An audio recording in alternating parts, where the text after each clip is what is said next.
I could not be more excited about this episode of Roadkill. At some point between Monday and Friday, I will have the best day at work ever, because this is all about surprising David Freiberger. Yeah. Right now, David Freiberger, Michael Wayne Cotton, and Steve Dulcich are road tripping to Roadkill Nights powered by Dodge in Pontiac, Michigan.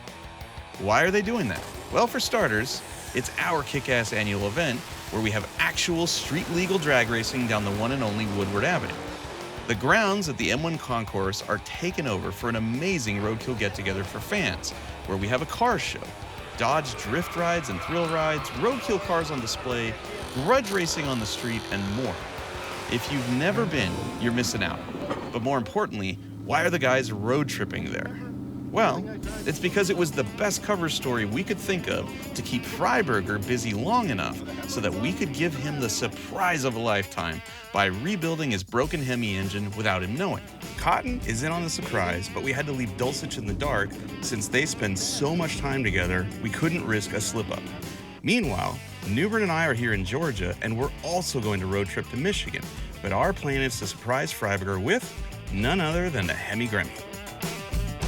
Right now, Freiberger thinks he and I are working on my death metal 68 Charger and that we're road tripping there to meet him and go do some burnouts. But what he doesn't know is we've stole his car from California without telling him, had my Hemi rebuilt out of Blasphemy, and we're gonna put my Hemi in his car, show up to Roadkill Nights on Friday, and surprise him. He has no idea we're coming. I can't wait, dude. Yeah, I feel good about this. This is an internet-famous 1975 AMC Gremlin. That's right, Freiberger bought this a long time ago, way before Roadkill existed, for $700. It's ugly, it has a ton of character, it came with an inline-six engine, which no longer exists in our Gremlin, and this is one of the most extensive projects we've ever had on Roadkill. We have auto-crossed it, we have flat-towed a Prius with it, we have crashed this car while flat-towing a Prius. But eventually, after lots of procrastinating, we slid a Ford Model A chassis under the Gremlin, which only has a 96-inch wheelbase. Then we stuck a 426 cubic inch Gen 2 Hemi that makes 500 horsepower between the frame rails and proceeded to do epic burnouts. This thing is a machine. It does not road trip very well though. It overheats a little bit, and the last time we drove it, we made it about 11 miles before the Hemi ate itself. This is loud, dude. Well, that's something that we're not going to fix at the side of the road, roadkill style, essentially because I'm not willing to blow up my Hemi in order to keep going roadkill style. We have a long history of having fun with the Gremmie, but the truth is, it's sat in storage for the last year broken. And now we're going to put my Hemi in his car. So this is the first time I've seen the Hemi and the Gremmie together. And from what I understand, you said the number 4 rocker arm here came loose. Essentially, I'm pretty sure this just never got adjusted right. And so as we drove down the road, the push rod popped out and it just got all beat up, which put metal in the motor, which you don't want. That just tears up the bearings and everything else. And yeah, you could change the oil and clean it out as best you can on the side of the road and keep driving, but the bottom line is it's a Hemi and they're really expensive and hard to get parts for right now. Yeah. Which is why Freiberger and I didn't do that on the side of the road. You and I are not gonna rebuild this right now because, let's be honest, it's a cast iron headed Hemi that makes 500 horsepower. Why do that when we have a 700 horsepower aluminum headed Hemi? That's a mouthful. Aluminum headed Hemi. Yeah, we have that. Wow, Let's put that in there. So I have a long history with this engine. This is originally a 528 cubic inch Mopar Performance crate Hemi. That's right, there was a time in the late 90s, early 2000s where Mopar Performance was selling Gen 2 crate engines. They had a 426, they had a 528, they had a 572. This was a 528. And this is the engine that in Blasphemy ran 11s, 10s, 9s with a supercharger before it split the cylinder wall. We took the cylinder heads off of this engine, put it on a different short block, rebuilt it on a picnic table, and went to Roadkill Nights with Blasphemy, and it was awesome.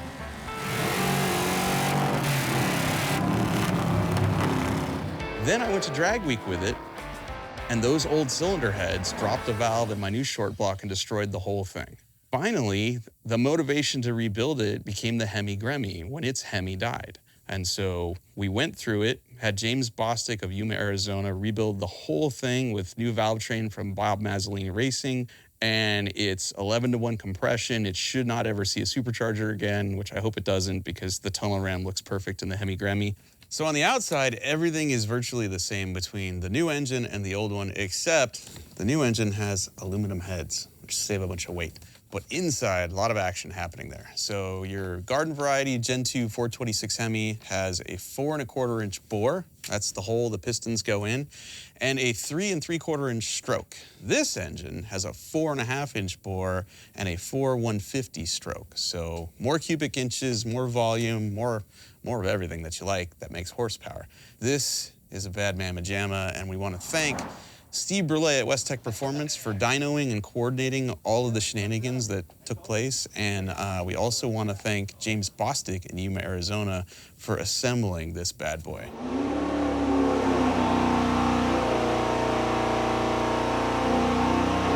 No fire, that's good.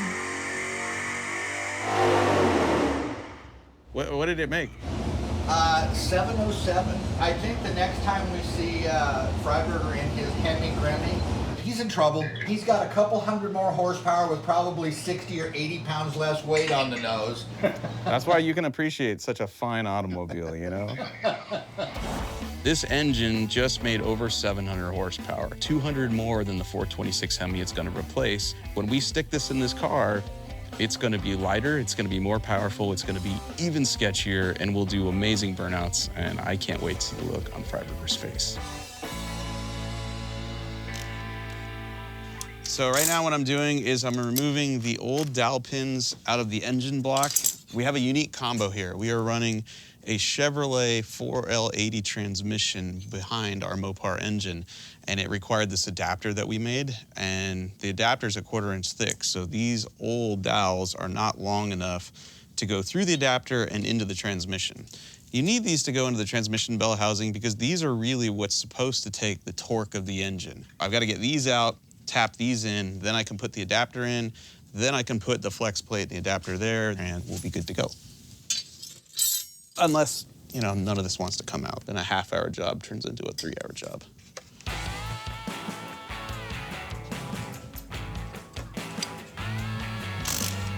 Oh.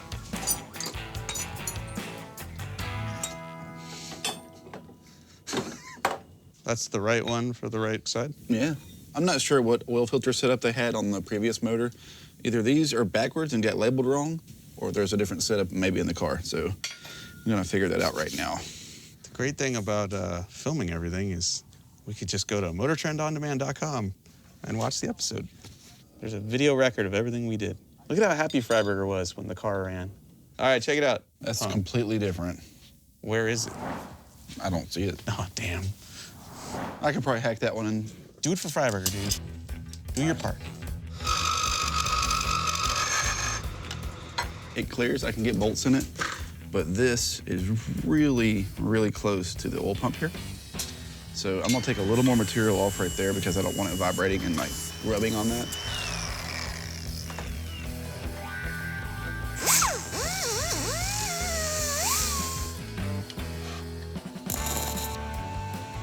Ah! What? Shock me. You're holding the ground. I know. There we go. It's turning. So right now, the old dowel pins are stuck in the back of the block. All right, this is the slide hammer. This is all we have in order to get this dowel pin out. Ow! Okay. All Yeah, right. see? That's one. All right. All right, we'll weld the next one. Good thinking. Thanks, dude. I told you the other day, like, together, we are one good brain. Yeah. 100% of the time, we are 50% right. Yes. Boom. Look at that. See, now we got the extra length we need to put our plate on there. It's coming. Boom. All right. God, we're good. We have multiple bolts that are gonna get Loctite on the threads. So did you grind those bolts on the... Yeah. Yeah, I can see the marks. Yeah, on the car. We got the transmission all the way up in there and seated against the back of the bell housing, and unfortunately the converter wouldn't slide forward because it's hitting the bolts in the back of the crankshaft, so now we're solving that. Andrew ground a corner off every flex plate bolt, and we think we have our clearance now. We did it.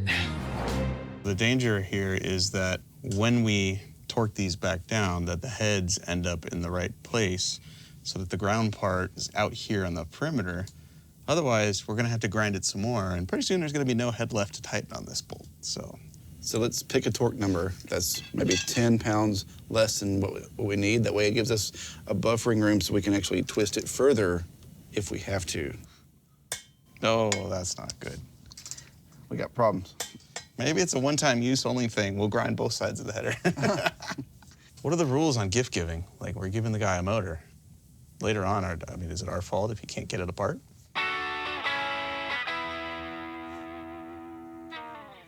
So we're now shuffling bolts side to side, top to bottom, trying to find a place where they'll get close enough where we can torque them and then grind less of the head of the bolt.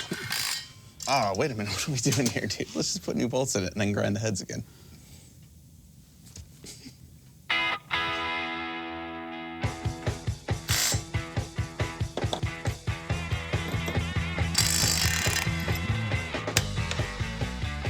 Did it work?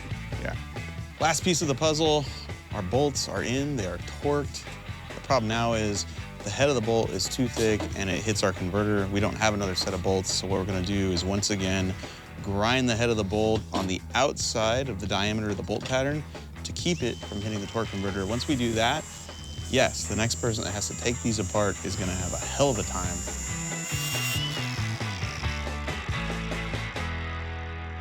So I've just put our mechanical fuel pump back on the new motor. It looks aftermarket. I'm assuming it flows more than stock. Finn, do you think this will flow enough for that extra 200 horsepower? Sure, why not? Well, the accessories are just about finished on the Hemi. Newbern is installing the fuel pump, and then we'll put the engine in the car.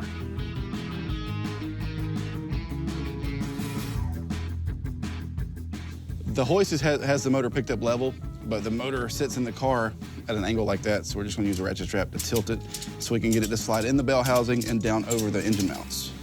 I think we're pretty good. Oh, there you go, yeah. All right. Go ahead and let it down. Now it looks like it wants to go. Ready? Yep, keep going, keep going. There we go, right there. There we go.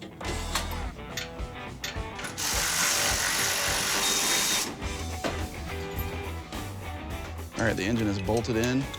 Now it's time to put all the accessories on, the starter, the exhaust, wire it, plumb it, fire it up.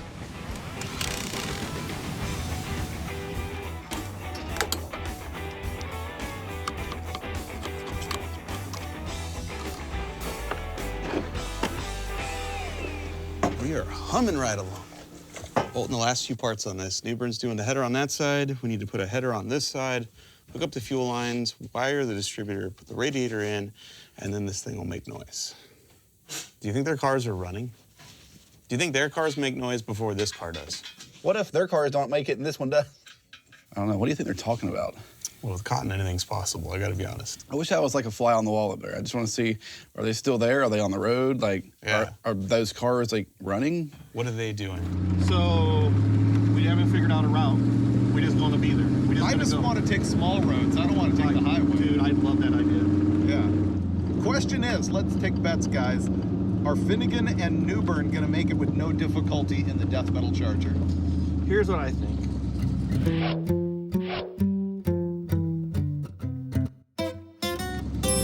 It's a 50-50 shot. 50-50. Maybe not. I think they'll make it. Oh, you think they will? You're going more with making I it. think they will make it because they got Newbern. So, Woo! so I think everything will be perfectly fine. Did you catch that one, Finnegan? I didn't say that.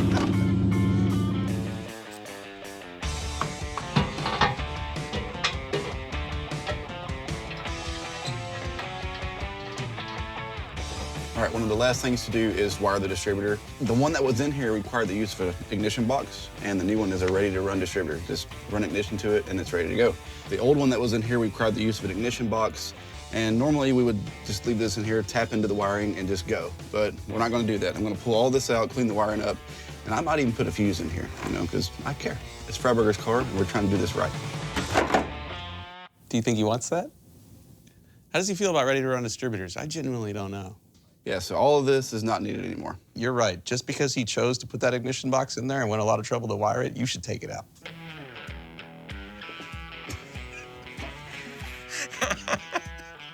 I'm putting it back in. I don't know if that's the right answer. All right, it's back in. Okay. The best case scenario for this whole deal is we get there, we show him the car, we hand him the keys, and then go, all right, later, and we walk away before anything can be judged. Here's your car, it runs and drives. As a team, I think we've decided to leave the crane ignition box in the car as a spare, as a backup, and then hook up these 3 wires to our MSD ready-to-run distributor, and that should make the car run. You know what's better than one ignition system? 1.5. Yeah. I ain't got no power. I don't have any power on the alternator. What'd you do, Newburn? Uh-oh. The hell you mean, uh-oh? Nothing lights up here. Power goes right here to that bulkhead connector. It goes right here where it's not hooked to nothing. It's dangling under the car. It's probably go to the starter. Ah. That's why it was so easy to install the starter. And the header's on now. Well, darn. Well, Dave figured out that I forgot to hook the main battery cable, which is dangling from the frame rail, to the starter, which is where the power gets distributed everywhere. I'll reconnect it, we'll put it back together, then we will make some noise. There's no power right now because the box is not telling it to send power out here because we, kind of bypassed it. So now we just gotta run one ignition wire from out here to in there, hook it up. This thing should come to life, make noise, and do burnouts. Which is what Freiberger would have done. Yes. Yes. WWDD. What would David do? He'd clean the top of the air cleaner.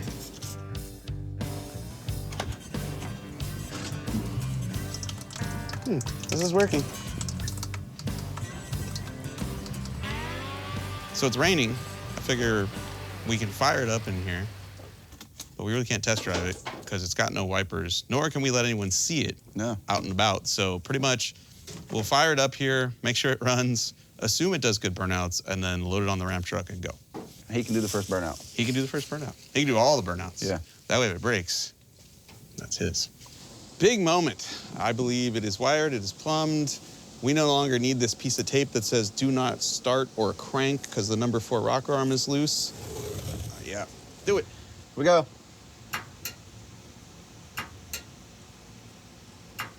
I can't tell if you're messing with me right now.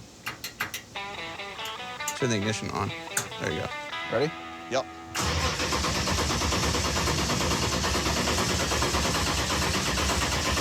Doesn't sound like it's got any spark. Well, the ground wire is loose to the coil. Let me tighten that. This is a big moment. Try it again. There we go.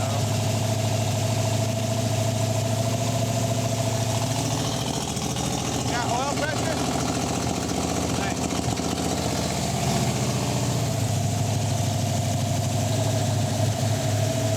Gremlin's back.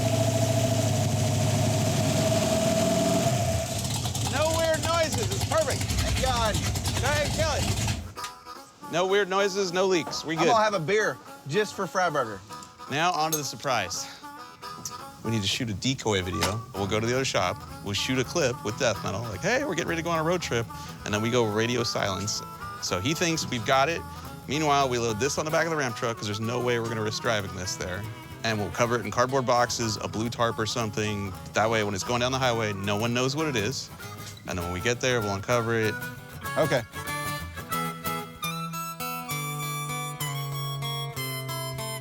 All right, we're at my other shop because we had to come here for 2 reasons. First off, we're trying to find parts to fix the coilover on the Hemi Gremmie, but also we need to play up the fact that Freiberger is believing we're going to Roadkill Nights in this car, my 1968 Charger, better known as the Death Metal Charger. So what we're gonna do right now is tell him via social media that this thing is ready to go. Yeah. And we're leaving today. Yeah. What up, everybody? It's Finnegan and Newburn. We are filming an episode of Roadkill right now, and we are heading your way to Roadkill Nights in Pontiac, Michigan this Saturday. All your favorite Motor Trend hosts will be there. Death metal is ready to go. We are hitting the road. If you want more information on how to get tickets, go to motortrend.com. Thanks. I technically didn't lie. I did not say we were driving it. It was great. I just said it was ready. Yeah. We only have 364 miles to go to Pontiac, Michigan and Roadkill Nights. And who's driving what? I'll drive the Wreck Runner for a while. I'll drive this. I'm feeling good because I've got the faster car.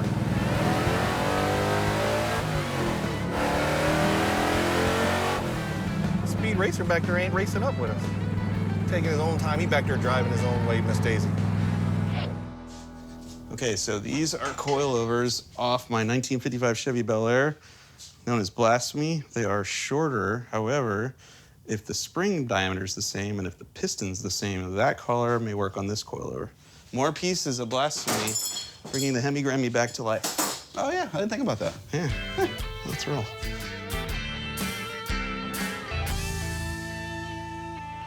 We are now attempting to take the upper donut from one of my Viking coilovers and fit it on the very shock. The outside diameter of this here is bigger than the inside diameter of this here where it needs to slide in and register. So all I'm gonna do right now is take the donut, put it in the lathe, and open that up just a little bit. Boom, there we go. I think we can put the car together now. I'm almost certain that this spring's not right for this shock. I'm pretty sure it's probably 2 inches too long. Trying to get it down far enough where I can get this collar on there. Okay, these are now junk. Our coilover is together, and that's all that matters. All right, can you jack the car up for me? It's good, it's tight. Let's write extensive notes so it looks like we're professional. 9:22. All right. Fire it up one more time, make sure there's no leaks, and then put the hood on. I just like hearing it. Okay. Ready? Mm-hmm.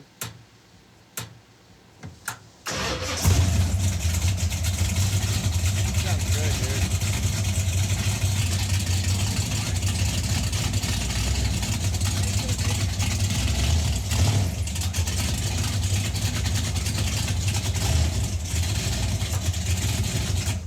It feels low fluid. It feels lazy. Going forward? And reverse. Because you were driving over a block of wood. Oh, that's probably what it is. Okay.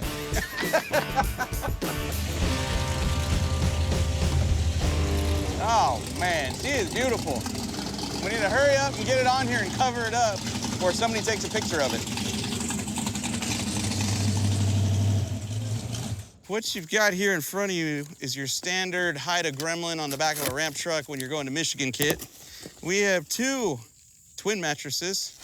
Those will go on top of the car to kind of change the shape of it. We have bubble wrap to protect the patina, which is what you want, you know, when you're trying to gift your boss his own car back. You don't want to scratch it. And then you got a car cover to cover the whole thing up so that when you're going down the road, ideally the Gremlin looks like, I don't know, 68 Charger. Well, the car is just about wrapped up. I think we may put one more cover on it and a few more straps, but for the most part, I think she's good to go. Check it. No, it's not going anywhere. Beautiful. Yeah, we're good. Ready? Yeah, and that does not look like a gremlin. No, it looks like we bought a CNC machine. Yeah. Anybody who sees this going down the highway will not blow up our spot. No. 750 miles. That's it? That's it. This is probably the most precious cargo this truck's ever hauled. Bye, Georgia.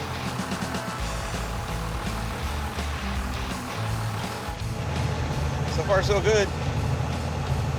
We need to program the gauges. None of them. The gas gauge works, and that's all that matters. Okay.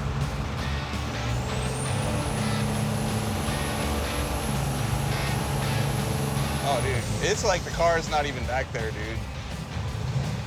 That is awesome.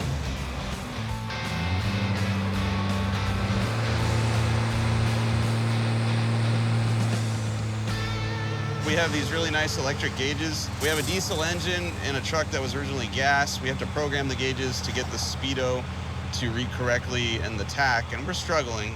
You have the transmission app, right? Can you tell if the converter's locked up and if we're in fourth? And maybe that'll tell you the engine RPM too. It says we're in third gear and overdrive is off. And the converter's off. Huh, I wonder why. Because if you wired it right, then there's something wrong with the controller, right? We need to pull over, we need to work on the truck because this is really the first time we've driven it since we put it back together. And we don't have fourth gear and we don't have a lockup converter, which we have a late model Dodge transmission in a Chevy truck behind a Dodge motor with an aftermarket controller. Nothing's talking to each other. We don't have a speedometer working. All these things are connected. Nothing's working. We're gonna throw a tarp on the ground, slide under there, probably discover that it's wired backwards, swap 2 wires, and then we should be good. We should be good, you know? In theory. All right, be backwards. Be backwards. Be backwards. It's backwards. Yes!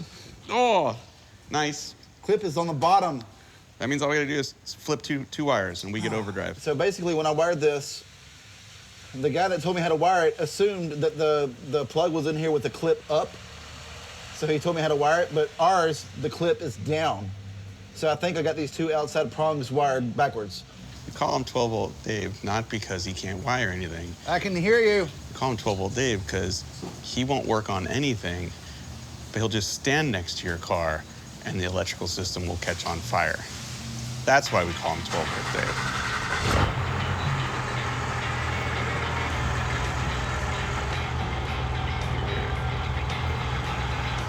Oh, dude, it moved.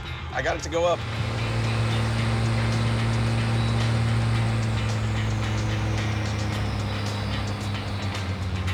We had to pull over because our Hide a Gremlin starter kit is starting to show some weak spots at 80 miles an hour. So we're just gonna tune her up a little bit, church it up a little bit, and then we'll be back on the road. The best we can. Yeah. When I got out of the truck, I asked myself, what would Freiberger do, in a situation like this? This is what he would do. This is it right here. Freiberger would use these. I think so. All right, ready? I'm gonna go like this. Oh, yeah. That seems legit. All right, you do that. I'll start applying the 200-mile-an-hour tape. Oh, yeah. It's like wrapping a Christmas present, you know? It is a Christmas present. Christmas is coming early. So much safety. That's not going anywhere.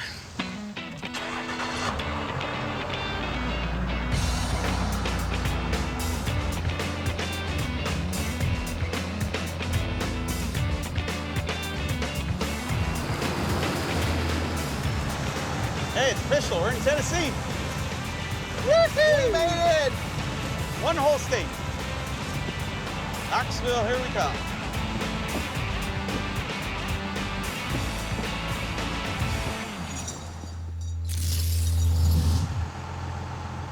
It's so cool.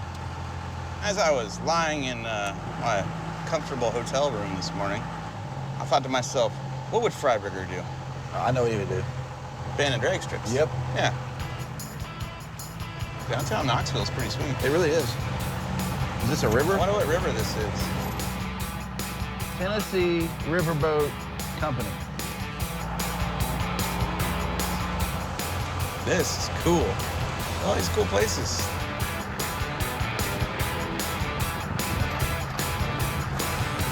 So we've been hot rodding with a Gremlin on the back of this for 250 miles. It just took 17 gallons.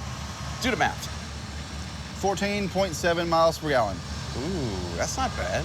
We have a box in there where you can just give it all the fuel and roll coal, and it makes all the boost. So we were climbing hills with 60 pounds of boost, just passing fools, allegedly at 80 with a Gremlin on the back. So now we know we're getting 15 miles to the gallon. We're all hot rodding. Let's go over here and scale it. And then let's go find an abandoned drag strip, download an app on our phone, and find out how quick it is with a car on the back. All of that sounds incredible. Because that's what Freiberger would do. Yeah. What's that truck number? It doesn't have one. It's private. Okay, you good? Thank you. Now we go inside and they print us out a ticket after we pay for it. You don't get the information until you pay for it.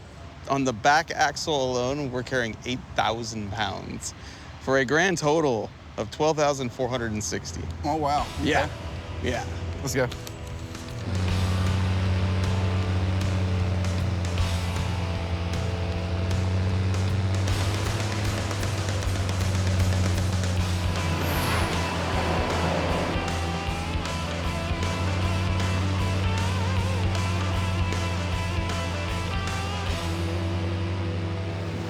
Is that Cincinnati? Oh my God, I think it is. Does that mean we're in Ohio? I think so. Oh my goodness, another state. I'll be damned. Wow. Dang. I think we're only 250 miles from Michigan. No way. Yeah, way. Dang. High five.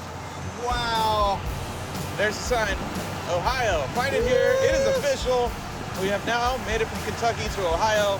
That means we will be at M1 Concourse, Pontiac, Michigan, where one David Freiberger will be unknowingly awaiting his automobile. Everything is working so perfectly. Nothing can stop us now. Should we kill these? We've already killed our careers.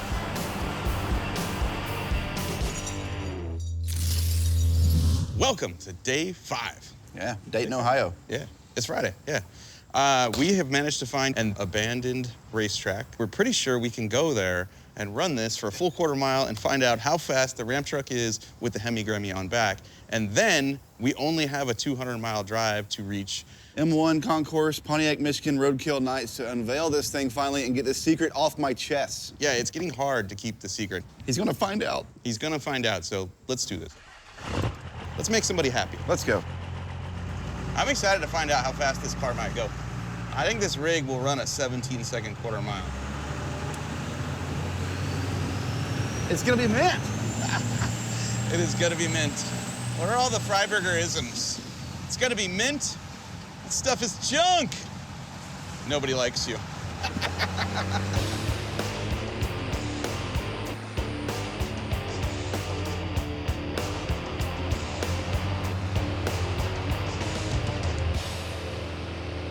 This is beautiful. Look at that old building. This is almost unbelievable, man. Oh my God. That this is all still standing and still in this condition. I believe this is Ohio Airfield. I don't It's know. in Trotwood, Ohio, and this used to be a drag strip back in the late 50s. It says cameras. Smiley on camera, so I'm not gonna go in the building. But I feel like we could make one lick here without going to jail. Yeah, you're driving. Okay. Well, I'm going to jail. That's what you're saying. Somebody's got to bail you out. We used my phone, we marked it out. When we got to the quarter-mile mark, I got out and just happened to see, I was like, I think this is the old finish line right here. You can kind of see a line going across. You can see the edges over there. So should I go ahead and put out like a couple of jack stands so we know where the finish line is? Yeah, I need something bright red. All right. Stand them up nice and tall. Yeah. We're about to race down an old track strip. Yes, we are. Oh my God. Yes, we are. So here's our plan.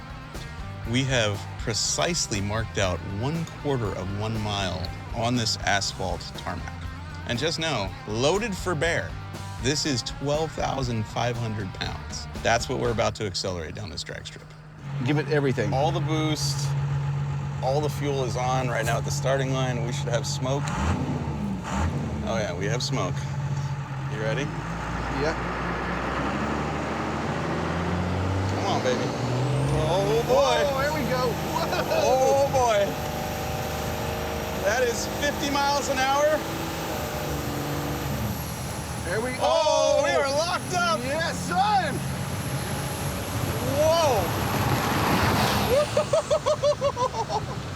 Oh my goodness. What was it? What was the ET? 1841. Okay. All right. I'll take it. This thing with the gremlin on the back is faster than a lot of our roadkill cars have been. Dude, we clocked 80 miles an hour across the stripe. It went 1849. And once the converter locked up halfway down the track, this thing took off. So we're gonna make some adjustments to the computer for the transmission, and we're going again, because I think it's got a 17 in it. Reset. I'm ready when you are.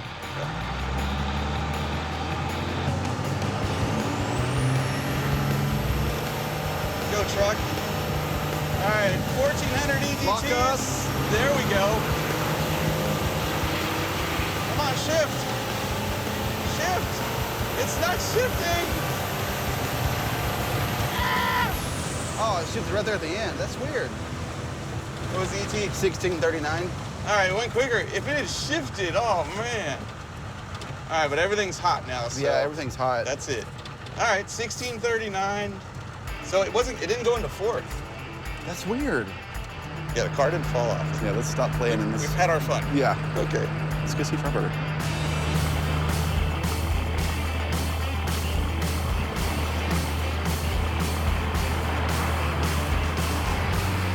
Right now, we are blocks away from M1 Concourse.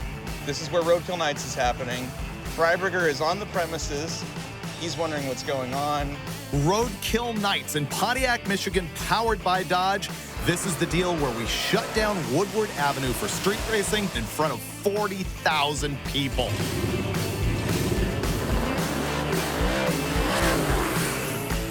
We actually made it. So far, so good.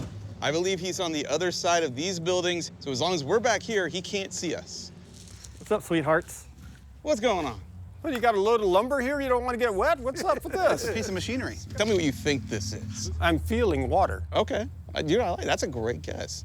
It's wrong though. Help us unwrap it. Just don't cut into the cover, like don't cut what's under. Oh, it. no. What does the back remind you of? A boat. This is the perfect place for that. And we could go boating. Oh my gosh. Oh, it's a Dodge Dart.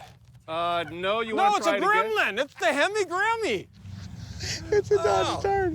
Where did the Hemi Gremmie come from? We stole it from California. You did? And we might have got it running again.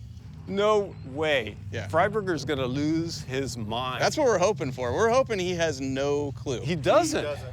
Dude, that's awesome. He would literally lose his mind. I'm not even Freiberger, but I'm thrilled for the man. I'm gonna leave. You guys are gonna get in here and you're gonna drive it over in front of him, and I'm gonna meet you guys over on the skid pad. Dude. And you guys get to just drive in like G's. And In the ramp truck, we'll take in the it. ramp truck, yeah. Yeah. Just pile in and he will see. All week right. they were like, do you know anything? I'm like, nope. He thought we drove death metal here. That's the whole metal, thing. yeah. Death metal was supposed kept to be. telling me. And we kept saying, I said death metal about 10 times. I'm actually shocked and touched by the level of generosity and goodwill. I mean, it's just a beautiful thing. He deserves it. He literally deserves it.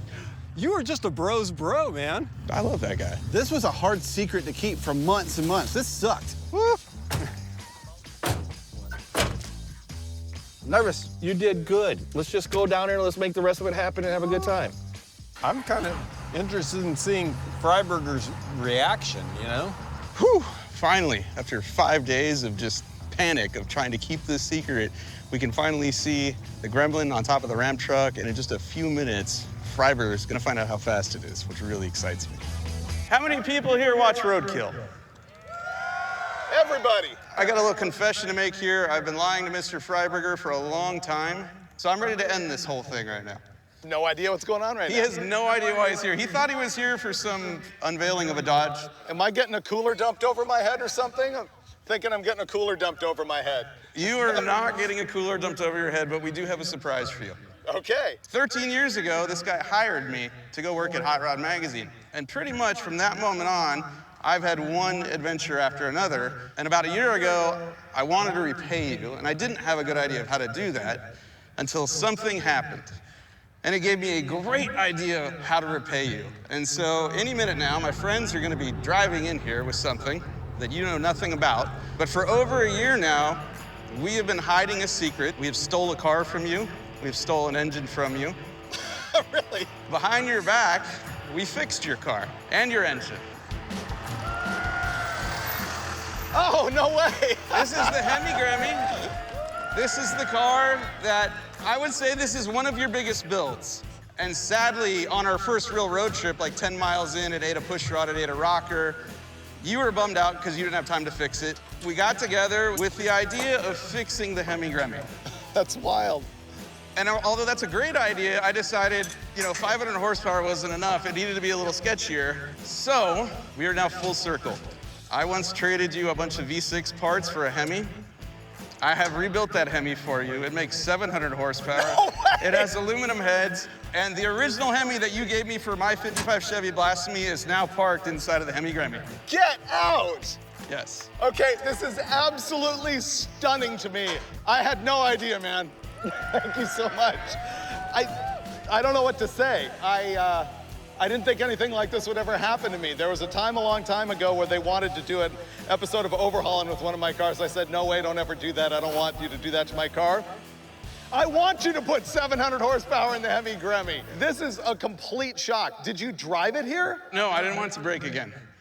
I gotta be honest, we were very careful. In fact, the entire mantra of this Roadkill episode was, what would Freiberger do? And so we were very careful. This car has been wrapped in mattresses, saran wrap, duct tape, a car cover to get it here with nobody seeing it and putting photos on social media. Wow. I have personally not made a Facebook or an Instagram post all week because you thought I was driving my 68 Charger here. 100%. I didn't want you to know I wasn't. And so we took great pains to make sure we were careful, we weren't gonna hurt your car. No one has ever done anything like that for me before, and I'm sure you were behind it. Thank you so much. Thank you. You're welcome. You're welcome. You know what, everybody? I gotta say, one of the greatest things about doing this job is we've been doing it together, me and Mike now, for 11 years. We're going into 12. Our whole crew travels with us, and we're like family. We're like a band of brothers down here. We really are. I really appreciate it, Mike. Thank you. You're welcome. Talk before I choke up. That's it here. Nothing like this has ever happened to me. I never expected anything like this to happen to me. It's a full bro move by all of these guys, the history of the engine that Mike and I have together. But the other thing is, I think all my guys know that I'm shooting TV shows every single week. I don't have time to work on my own cars. Mike knew I would never fix this. So there's one more thing I gotta do, which is burnouts here in front of the crowd at Roadkill Nights. Boys are back.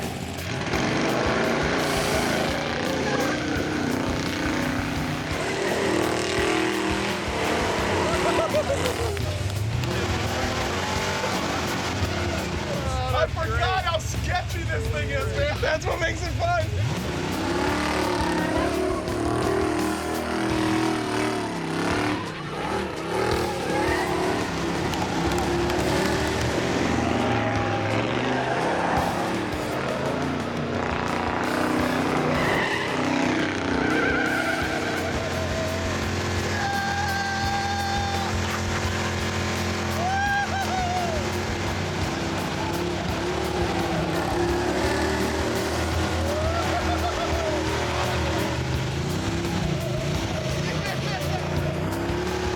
Dude, look how fast that thing whips around, man. Oh, man.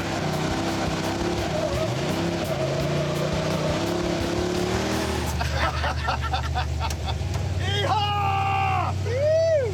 How's the temp? All good. Yeah, your money, dude. That was awesome. Wow. Nice work. Did I keep it off the rev limiter? Ah, dude, it was perfect. I was trying to keep it like under like 6. I believe we'll make it out of this episode with the car still running. I think so. That's because this is the last day of the episode. Victory pass! Yeah! Yeehaw! Woo! Woohoo! Boom! Boom! What's up, big guy? Thanks, brother. This car rules. After the burnouts, we hit up everything that is Roadkill Nights. Awesome fans, drag racing down Woodward, and the grudge match that included Alex Taylor in a Hellcat-powered 55 Plymouth. You can see the buildup of that car and all the racing on Hot Rod Garage on Motor Trend. Now, overall, this is my best day at work ever. Finnegan and Newbern led the charge, but really, the Hemi Surprise involved the entire crew, several hosts, a bunch of people at the office, and really, the message of that means more to me than the Hemi itself. Now, you're wondering what happened to the road trip with Dulcich, Cotton, and me? Don't get us stuck. I'm not getting us stuck. We ain't no Steve Dulcich. Well, that's on the next episode of Roadkill.